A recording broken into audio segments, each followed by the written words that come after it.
What's up, everybody? Welcome to Podcast Now. I'm Alex, and in this video, want to talk about Dragon Age, the Veilguard, and a pretty big move, a confirmation of something that I think a lot of people were kind of fearing. And I think this is confirmation. I don't know if this has been confirmed before, but we do have a new article to go over where they explain their decision-making. And what it boils down to is not being able to control your companions directly. Now, again, I don't remember if this was only hinted at up until this point. I'll tell you this, from my perspective, I thought it was. I thought it was something that was only hinted. I didn't think it was confirmed, and I look at this as the confirmation. Back on June 11th, they posted like a 5-second video where they show off the ability wheel, and the ability wheel I do think is maybe present in that first gameplay as well. And they even say like the new customizable ability wheel seen here in the early moments of the game will allow you to control your companion's attacks and unleash powerful abilities. As you progress, more abilities will be added, and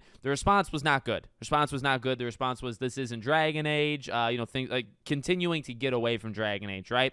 Now you go to today, and it could be clickbait. I mean, it could be like a very like spicy title, right, to get people to read it. But from Games Radar, Dragon Age the Veilguard won't let you control your companions because you can't handle it. This is a much higher actions per minute game. Now, again, I think it's a little spicy kind of on purpose, maybe even to get you mad. And here's the thing. I actually think many people are mad, and I feel like you can be mad. It's just I just want to kind of call that out because I feel like that's an interesting thing. So they do explain themselves, right? They say, speaking to Edge magazine, the game director explained why it's dropping the party controlling formula of previous games, even as it drops your companion count from 3 to 2.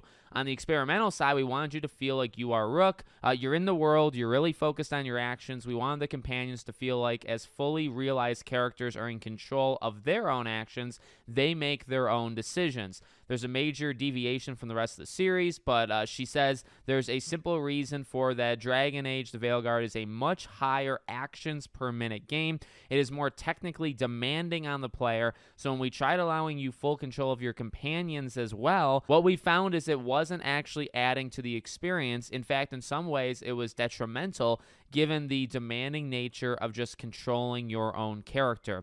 They admit that this is a substantial change, and it might seem jarring, but it's backed up by their play testing. And they say, I will admit that on paper, if you just read that you have no ability to control your companions, that might feel like something was taken away, but in our testing and validating with players, what we find is they're more engaged than ever. While you won't have full control of your characters, you'll still be able to shape some of their movements in combat, referring to Rogue Lace Hardings, saying that she is her own realized individual. She's got her own behaviors, how she prioritizes targets, whether she gets up close and draws aggro or stays further back at range, but you'll be able to direct her in combat by activating her abilities from the wheel. I'm honestly going to stop there. Look, what this screams to me is Mass Effect, okay? I don't think that's like hard to... And look, I like Mass Effect. I like the gameplay, specifically of Mass Effect 2 and 3, quite a bit. And, even Andromeda, while I'm not a big fan of like the story and some of the things they did there, the gameplay of that is pretty nice feeling as well.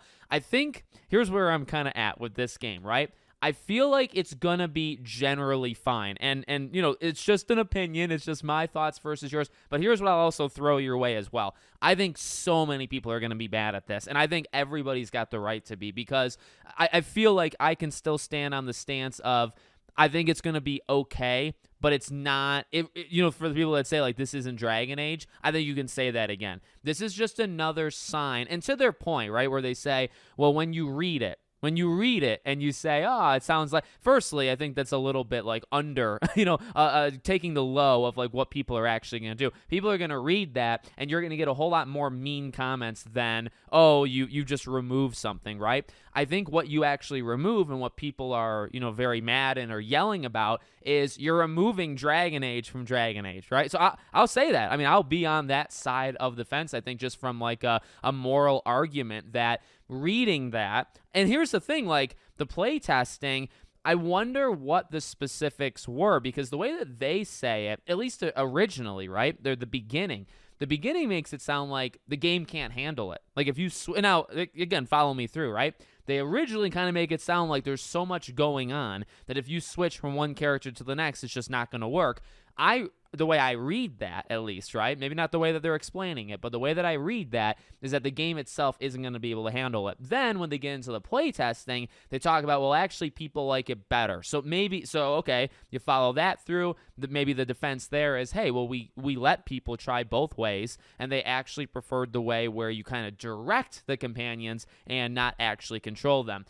At this point, it's like a trust, right? You got to trust that they are telling you the truth. You have to trust that that's actually true, and that if we were able to play both versions, say, of this game, that the one they're giving to us right now is the better one, right? And that's hard. That's hard because BioWare hasn't earned that trust in like 10 years, right? I mean, that's just the way it is. That's the situation that they have found themselves in. They got to get themselves out of it. So, is this going to stop me from buying the game? No. But this is just another thing where it's like, I might think it's going to be okay. But yet again, I don't know for sure. It could be great, I suppose. It could also be really bad. I think it'll work and maybe work fine, but I totally get the whole, you're continuing to deviate from what Dragon Age is, and I can understand how that would make people very, very mad. And the last thing I want to talk about, in terms of like where it could go wrong, right?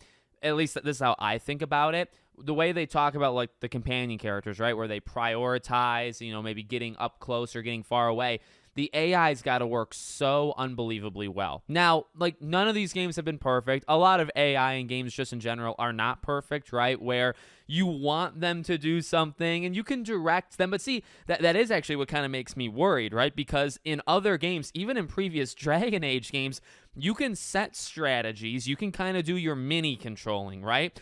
But then sometimes it really takes you just taking control. And not even just in Dragon Age, although if we want to use that, right? We could just stick to Dragon Age, or we can go to other games in general. You know what I mean? I hope you guys like understand like kind of the way I'm trying to explain it, where I have that feeling all the time where it's like, man, I just want the companion to do this thing, right? And it's like, well, you can get them maybe close by directing them with an ability wheel or whatever, but sometimes it takes that full-on possession, right? Sometimes you literally need to possess their soul and do exactly what you think they should have been doing in that moment. Now, the negative part is if you're leaving your character to go into theirs, well, maybe now your character is doing something you wouldn't 1,000% prefer that they do, right? Technically, you know what I mean? Technically, no character is going to ever do 1,000% what you want, even if you can jump, because then you're leaving another one, right?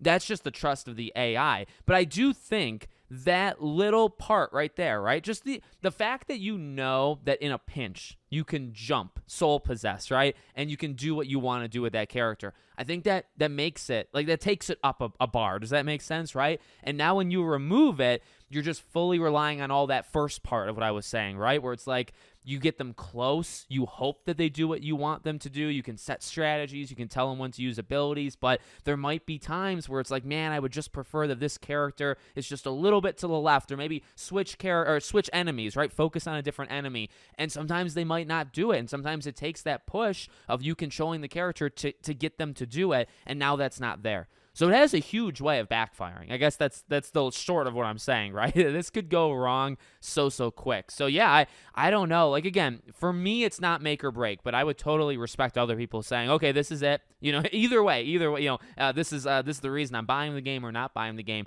I could see that. I honestly could see that. I don't think the community is going to take that part well at all. So let me know what you guys think in the comments.